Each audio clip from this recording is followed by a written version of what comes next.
From Australia, this is the Wireless Institute of Australia with the weekly news service. This broadcast is in text, audio and video and is accessed on WIA.org.au. I'm Graham, VK1WIA with the news for week commencing April 18, 2021. Police investigating the disappearance of VK3VZP and his partner on that camping trip in the Victorian High Country are moving their search to Mount Hotham after uncovering new information in the investigation. The key points to date: Russell Hill and Carol Clay have been missing for more than a year. Police last month were given an item of interest in the case. Officers are now searching for the missing pair in the area around Mount Hotham. Last month, police received what they called an item of interest, but would not reveal what it was. But good to see the investigation into this mystery still continuing. And still continuing, last week we left WIA News with another set of candidate bios for the forthcoming board election. Remember, members are asked to vote for a maximum of 4 nominees by striking out the names of nominees not voted for and returning their vote in the envelope provided before April 30. Now let's hear the remaining 4 of the 8 candidates. Last week we heard candidates 1 to 4, so this week it's the final 4. VK8ZZ, VK3FY, VK3KJ, VK2DU. So, fifth on the ballot paper is current WIA Secretary VK8ZZ, and after the 4 candidates this week, it's back to VK8ZZ for this week's board talk. I was first elected as a WIA director in 2017, and since that time I am proud of the way the board has become so much more open and transparent to our members. I wish to continue my contribution to the WIA as a member of the WIA board. In 2018 I was appointed the Secretary of the WIA, a position I currently still hold. I have been active in financial management of the WIA. The WIA currently maintains an overall strong financial position. I have been licensed for over 40 years and have lived in the Northern Territory for over 30 years. Since that time, I have been very active in local government, having held the position of Council President or Vice President for 18 of my 22 years in local government. In the long term, we must maintain a strong and united position and be 200% behind the WIA to lobby government and make representations to preserve our current privileges and to maintain and expand our bans.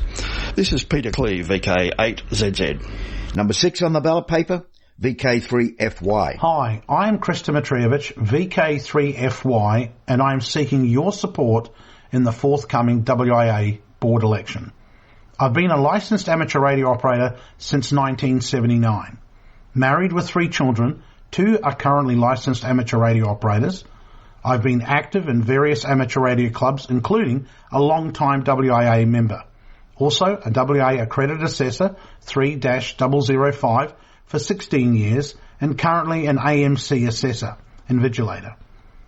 President of the South Pacific Contest Club from 1985 to the present, founder and current trustee of the Oz Repeaternet. What do I believe in? Bringing greater value and transparency to the members of the WIA.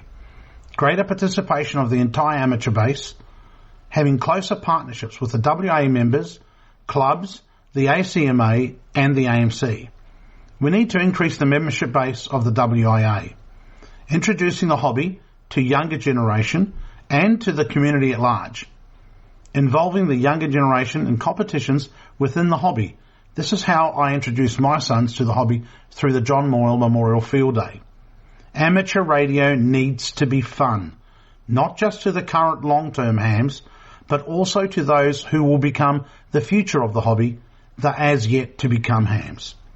Providing education, technology, presentations and study materials to members and prospective future new amateurs.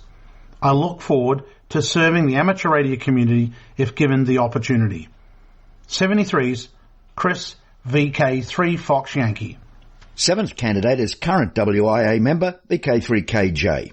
Hi, this is Scott Williams, VK3KJ, and it's been a real honour to serve as a current director on the WIA board since being appointed in only June last year. In my short time as a director, I have realised there is much to do and achieve within the WIA to reinvent and rejuvenate the organisation into a truly contemporary thinking, member representative organisation that delivers real value to the members and is financially sustainable. It is so important we preserve the proud history of the WIA, but it's also vitally important that the WIA pivots from its current standing to become a far more professional, collaborative, customer-focused organisation that more broadly engages with all stakeholders within the amateur community. Embracing change is something every director, being past, current or future, should accept, as we all work together to improve and advance this wonderful interest of amateur radio. A little about me. I'm currently the CEO of a member-based association operating in the building and construction industry, and I've held this role or similar roles in the not-for-profit sector for the past 12 years. I have also held executive management positions within companies like NEC, Panasonic, Lucent Technologies, as well as operating my own businesses. I also currently sit on several government and industry boards within the building and construction industry, bringing vital balanced engagement, relationship management and advocacy skills to the WIA board. With over 40 years as a licensed operator and with my current professional background, I look forward to your ongoing support to continue to shape and advance the WIA into the future. 73s and sincere thanks. Scott, VK3KJ. Thanks, Scott. Now to the last name on the ballot, David Ousel. Hi, this is David Uzel, VK2DU, running for WIA Director. Having been involved in running JOTA since I was a scout and first going for my novice at 16, missing by one, I was discouraged at the time and didn't sit for my licence again until my early 30s, having missed all those years of fun. Since then, I've been involved in the WIA exam service, volunteered on the Education Committee and the ACMA Syllabus Review Panel. I am an AMC examiner and also a volunteer examiner for the ARRL. I work hard to encourage people to get involved and will assist people to get their licence any way I possibly can, having done exams in New South Wales and Queensland, both city and country. I try to get new amateurs wherever I go. I would like to represent members, get a more responsive WIA and advocate to regulators as well as government about WIA, amateur radio and what we have to offer as a collective group of communications practitioners and enthusiasts. Thank you for listening to me and this WIA weekly broadcast. 73. David Uzel, VK2DU. Now to this week's board report. Thank you, Graham, and good morning, listeners. The last WIA annual conference was held in May 2019 and was held in Sydney. The WIA 2019 AGM was held in conjunction with the Sydney annual conference. The 2020 AGM was to have been held in Hobart, Tasmania, also in conjunction with the WIA 2020 annual conference. Unfortunately, COVID-19 restrictions and flight cancellations meant that this was not possible. The Australian Government then allowed annual general meetings to be held virtually, and this is what the WIA did when it held its delayed AGM on the 25th of July 2020. The 2020 AGM was held entirely online as a virtual event. The event was well attended and feedback from the event to me has been very good. The annual conference in 2020 deferred to 2021. However, the unknown requirements due to COVID-19 meant that the organising committee had no option other than to cancel the proposed 2021 conference. This was the right decision at the time. The Australian Government has not made any allowance for AGMs to be held virtually in 2021, so the WIA is currently looking at dates and locations to hold a hybrid AGM event. A hybrid AGM means that there will be both a physical location for the event as well as allowing members to participate once again virtually online or to watch the streamed event online. The board are currently considering dates at the end of May 2021 to hold the event, and a decision will be made and advertised on Memnet, social media and on the WIA website in the next few days. And of course, the date will be brought to you here by the WIA National News Service. The selection of a physical location is a little more difficult, but it is likely to be held outside of the capital cities in a regional area. The board need to consider the ability of the venue to host an event safely whilst taking into account COVID-19 safety issues, as well as the availability of IT and accommodation. We also need to consider the cost and availability of local accommodation, as we anticipate there will be a number of people who wish to attend the AGM event. It is most likely that you will be required to register ahead of time to attend the event, similar to what was required last year. More details will be available in the next few weeks. On a personal note, I have just spent a number of weeks in hospital in Adelaide. I want to thank all those well-wishers who have contacted me. I also wish to thank the Repeater Group, who have put in place an amazing linked network that I could access from my hospital bed, and through which I had a number of contacts with other amateurs around the area. Well done. This has been WIA Secretary Peter, VK1WIA, back home in Darwin, and looking forward to the encroaching dry season up here in the Northern Territory. This is the home service of the Wireless Institute of Australia through VK1WIA. Now, international news with Jason, VK2LAW. Happy birthday to us. Today, Sunday, April 18, is World Amateur Radio Day. This year marks the 96th anniversary of the International Amateur Radio Union, the IARU, founded at the 1925 International Radio Telegraph Conference in Paris. ARRL co-founder and the first president, Hiram Percy Maxim, 1 Alpha Whiskey, was there, and today ARRL is the international secretariat of the IARU. IARU has chosen Amateur Radio Home But Never Alone as the theme for World Amateur Radio Day 2021. The theme acknowledges that during our physical distancing to reduce the spread of COVID-19, amateur radio stands out as a welcome respite for its variety of activities and opportunities. Amateur radio experimenters were the first to discover that the HF spectrum was not the wasteland experts of that time considered it to be, but a resource that could support worldwide communication.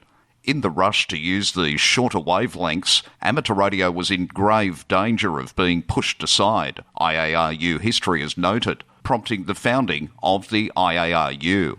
At the 1927 International Radio Telegraph Convention, amateur radio gained allocations still recognised today in the 160, 80, 40, 20 and 10 metre bands. The 25 countries that formed the IARU in 1925 have grown to include more than 160 member societies in 3 nations. IARU Region 1 includes Europe, Africa, the Middle East and North Asia. Region 2 covers the Americas. Region 3 is comprised of Australia, New Zealand, the Pacific Island nations and most of Asia. The International Telecommunication Union, ITU, has recognised the IARU as representing the interests of amateur radio. Celebrating the day, among many others, are Belgian hams who replaced their normal prefix Oscar November in their call sign by the special prefix Oscar Sierra during the period between April 18 to December 12, 2021. Still in Region 1, Radio Ham receives Federal Cross of Merit. Professor Dr. ING Ulrich Rode, Delta Juliet 2 Lima Romeo, has been awarded the Order of Merit of the Federal Republic of Germany. At the suggestion of the Bavarian Prime Minister, the professor, entrepreneur and radio amateur is honoured for the great achievements in the field of high-frequency and microwave technology. Dr. Ulrich Rode is also considered to be the inventor of SDR technology, which he first presented at a conference in 1985. In recognition of this pioneering development, which is used today in practically all communication technology and also in amateur radio, there was a special call sign, Delta Lima 35 SDR, last year. To IARU Region 2, the FCC has announced the rule changes detailed in a lengthy 2019 report and order governing RF exposure standards go into effect May 3, 2021. The new rules do not change existing RF exposure limits, but do require that stations in all services, including amateur radio, be evaluated against existing limits unless they're exempted. After May the 3rd this year, any new station or any existing station modified in a way that's likely to change its RFE profile, such as different antenna or placement or greater power, will need to conduct an evaluation by the date of activation or change. The amateur service in the USA is no longer categorically excluded from certain aspects of the rules as amended, and licensees can no longer avoid performing an exposure assessment simply because they're transmitting below a given power level. $9.3 million grant for ARP HF research. University of Alaska Fairbanks Geophysical Institute received a 5-year, $9.3 million grant to expand its activities at the High Frequency Active Auroral Research Program in Gakona. The US military built HARP in the 1990s for $290 million to conduct ionospheric research related to communications, navigation, surveillance and more. But in 2015, the Air Force ended the program and turned HARP over to the University of Alaska Fairbanks. UAF has operated it sporadically since for government and independent clients. Now, this new grant will enable the university to maintain the HARP facility and expand operations and invite in people to use it. So it's a really big deal for us, a HARP spokesperson said. In Region 3, using WSPR data to detect MH370. An article on the airline rating site suggests data from the amateur radio WSPR transmissions might provide clues to the location of the missing Malaysian Airlines flight MH370. Put simply, imagine you had to hike across a given path and every 2 minutes there were a bunch of tripwires you couldn't see that set off an alarm. Or put another way, imagine you broke into a high-security bank and to reach the vault you had to cross a room full of laser beams you couldn't see, and any one interruption of a laser beam would set off an alarm. Well, that's what aircraft do. They trip off invisible radio waves, and a Mr. Jeffrey Godfrey, one of the leading experts in the hunt for MH370, has just concluded a new study that finds that MH370 tripped off a series of radio transmission detections which confirm it is in the location that satellite studies and drift modelling had suggested. After 27 years, JARL returns to growth. The number of members of the Japan Amateur Radio League, JARL, has increased from the previous year for the first time in 27 years. The league has been actively engaged in membership development to strengthen its organisational foundation. Over 15 months ago, in his 2020 New Year statement, JARL President Yoshinori Takeo, Juliet Golf 1 Kilo Tango Charlie, said the league would continue to focus on acquiring new members among the younger generation and women. This approach seems to be paying off. Is 5 MHz still alive in Region 3? It's been reported on various forums, news sites and other media on Thursday the 8th of April that the NZART was informed that the allocated 60-metre amateur band has been cleared of other formally licensed users in New Zealand. There may be now a clear path for New Zealand amateur radio operators to regain access to all of the international allocated amateur band 5351.5 to 5366.5 kHz. These changes were registered by RSM on the 8th of April. NZART will be meeting with RSM to discuss the next steps in getting a permanent allocation for New Zealand amateurs. For WIA National News, in Sydney, I'm Jason, VK2LAW. This is the home service of the Wireless Institute of Australia through VK1WIA. Now operational news with Felix, VK4FUQ. Hello there. Harrow Angel Sprint will be made the first 10 hours to 11:46 UTC. April 25 AM CW Anzac Day, Sunday 25th from 9 AM on 7125 kHz AM, and also Anzac Day. The St George Amateur Radio Society Anzac Day QSA Party, 25th of April. Last year, many amateur radio operators not only missed out on catching up with friends at the local amateur radio club gatherings, but were not able to attend an Anzac Day service. To help overcome these restrictions, the St George Amateur Radio Society sponsored a QSA Party on Anzac Day 2020. The event was very popular with many amateurs, local, interstate and overseas, so the St George Amateur Radio Society have decided to hold an Anzac Day QSA Party again, Sunday 25th of April 2021.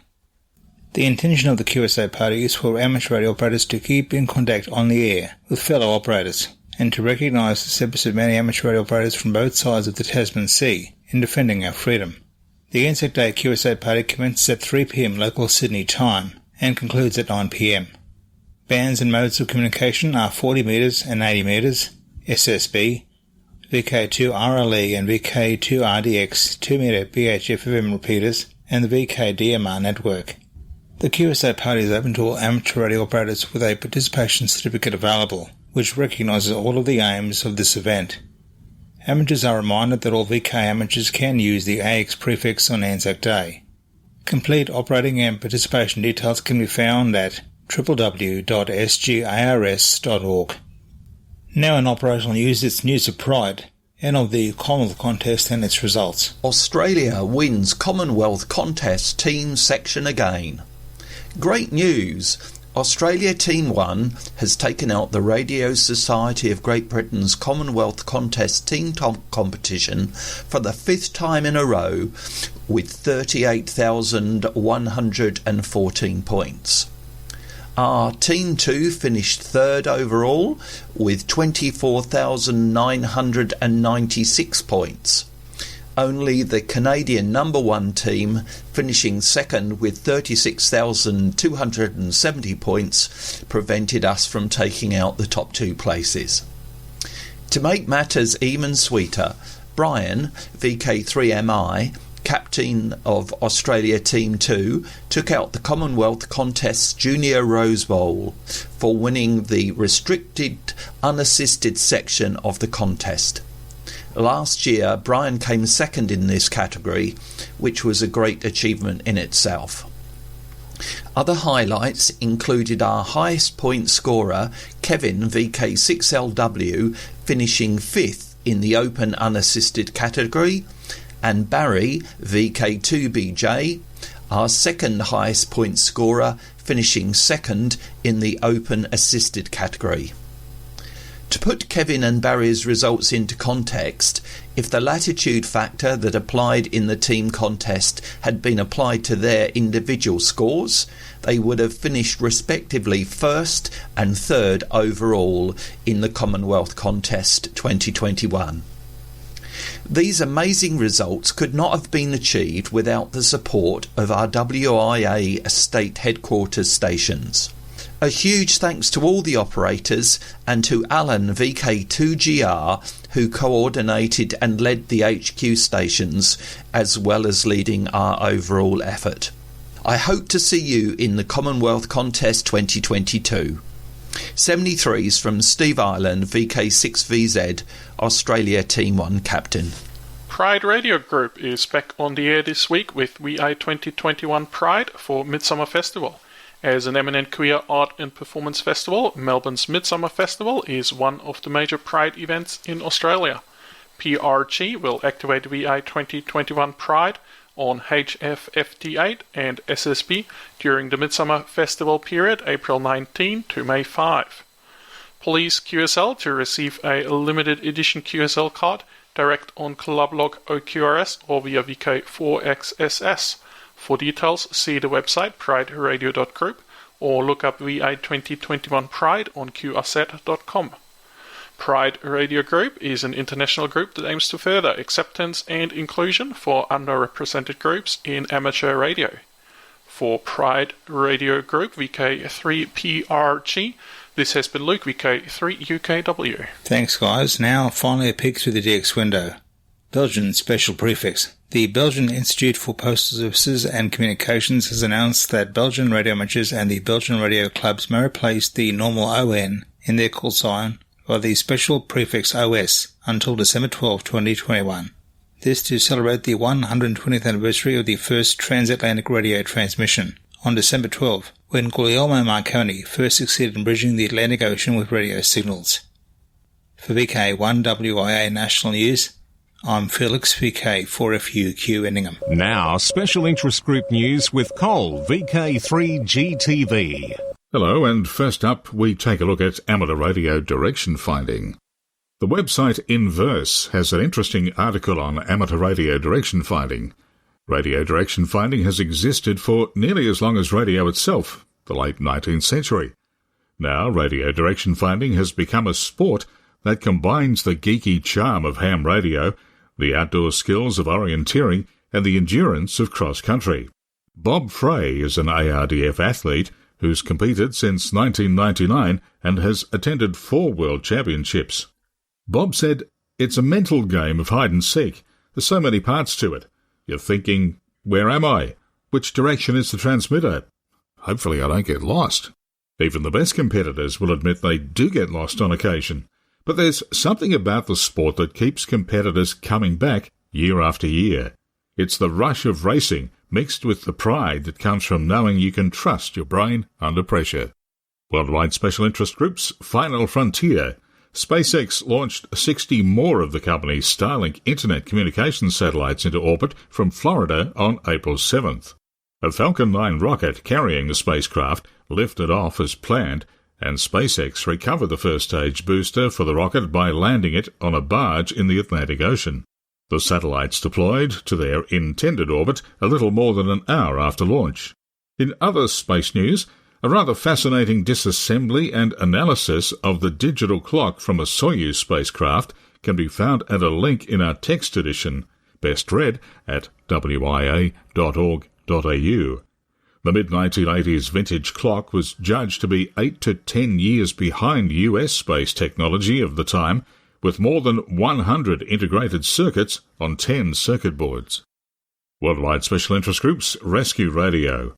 St. Vincent radio amateurs on alert during volcano emergency. Donald DeRiggs, J88CD on the Caribbean island of St. Vincent, says that on April 13, the 42nd anniversary of the 1979 eruption of the La Soufriere volcano, island residents were awakened to another column of volcanic ash creating a thick blanket, obscuring part of the eastern sky as the volcano continues to erupt violently. Since the effusive eruption began last December, local hams have been in a state of readiness via 2-metre networks and regional networks via HF. A 24-hour regional HF network and vigil has been active since the violent eruptions began a few days ago to provide communications support should telephone services be disrupted by the volcanic hazard. This includes a twice-daily link-up on HF with the Caribbean Disaster Emergency Management Agency, CDEMA, and there's also a 2-metre gateway via Echolink on the J88AZ node. Worldwide Special Interest Groups, Summits on the Air. Mighty oaks from little acorns grow. Maybe this story can see summits growing from little hills. This is a story of an expansion to the HEMA award scheme. The 5th of April 2021 marked the start of HEMA in southern Germany. HEMA stands for Humps Excluding Maryland's Award. To the uninitiated, that might sound like gobbledygook, so I'll try to simplify it. A hump is a summit that has 100-metre prominence, meaning that it sticks up above the surrounding land by at least 100 metres. A Marilyn is a summit with a 150-metre prominence. HEMA, then, is an award for humps with a prominence of less than 150 metres. Marilyns have their own award scheme through which most of us are more familiar, being SOTA, Summits on the Air. HEMA, the somewhat different mountain award scheme for summits with a prominence between 100 and 150 metres, is expanding again, this time into the southern Bavaria Alpine DL area. In a scheme that happily coexists with SOTA and GMA, but fills a niche in between the two, the HEMA scheme is more about getting contacts with new DXCC entities from summits and contacts with or between summits than purely collecting summit points. If completes, uniques, firsts are terms that are unusual to you, then check out the HEMA website at HEMA, that's HEMA.org.uk. Worldwide Special Interest Groups, YOTA, Getting More Youth into Amateur Radio. Are you a youth coordinator for your club? Do you help run events aimed at youth in ham radio? Do you have ideas for ways to get more youth into radio? The IRTS, Irish Radio Transmitter Society, Youth Coordinator, Niall, EI6HIB, is putting together a group chat for anyone involved in facilitating youth radio activities in EI. Email yota@irts.ie if you want more information or want to be added to the group chat. No one country has all the answers, so maybe the more the merrier, and the more hams we have. Now you're up to date with the latest Worldwide Special Interest Group news. I'm Col, VK3GTV. Well, you wouldn't believe it. We've reached the end of WIA news. Don't forget all the social scene, well, the 4 items that we'd have left in the social scene for the year. They're in the text edition, best read on WIA.org.au. I'm Graham, VK4BB, and I'll circle back shortly. Till then, walk softly. From Australia, this has been the Wireless Institute of Australia with the weekly news service. This broadcast is in text, audio and video and is accessed on wia.org.au.